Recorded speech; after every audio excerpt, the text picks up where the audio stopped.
com o nosso irmãozinho Ivan e também o Didi, que vai cantar a partir de agora. Meu amigo Ivan, tudo de paz. Valeu, um abraço, Adi. Prazer muito grande estar aqui com você. É um privilégio aqui no bairro José do Boi. Cada dia mais sucesso. Graças a Deus. Didi, beleza? Tudo bem, graças a Deus, tudo certo. Tranquilão? Tudo bem, graças a Deus. Não vai ter porra na coisa aí, tudo bem. Chique no último. Falou demais. O Ivan, a viola tá afinadinha. Tá no jeito, agora vai, hein? Tudo certo? Agora é verdadeiro. Então, Atendendo um pedido do nosso amigo Paulinho, né? Que é um dos organizadores aqui da festa. Nós vamos cantar essa música muito bonita dos meus amigos goianos, paranaenses, que chama Fugindo da Solidão. mas com aplauso pro Ivan. Valeu. E Didi. Chega!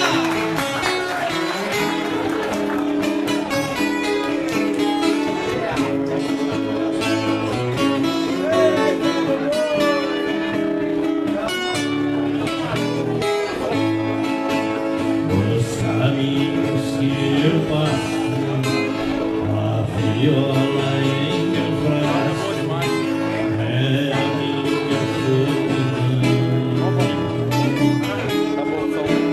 Em todas as minhas batalhas, ela se faz protegendo o coração.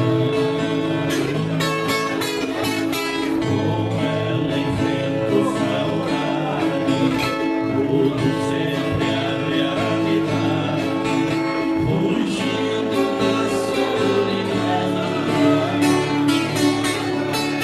É o remédio mais perfeito, é o escudo em meu peito, contra as males da paixão. Quando o amor vai embora, ela sem demora vem me consolar. Com ela nos braços meus não existe a Deus que me faça chorar.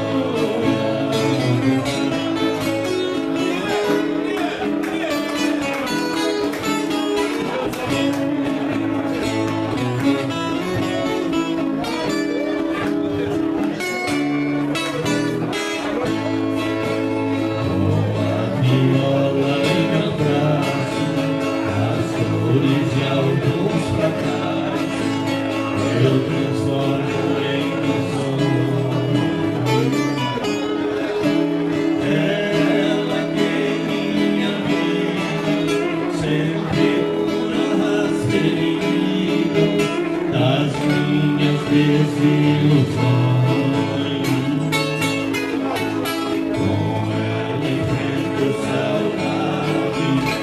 Tudo sempre a realidade, fugindo da solidão.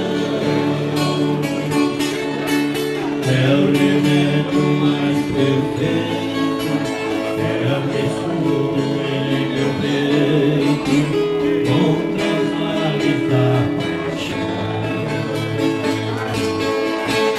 Quando o amor vai embora, ela sem demora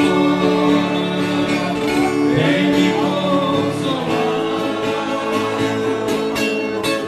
Com ela nos braços meus não existe a Deus que me faça chorar. Que beleza! Olha o Claudinho com mais. Obrigado. Ivan, obrigado, Ivan. Muito obrigado, Adi. Obrigado, Zé do Boi.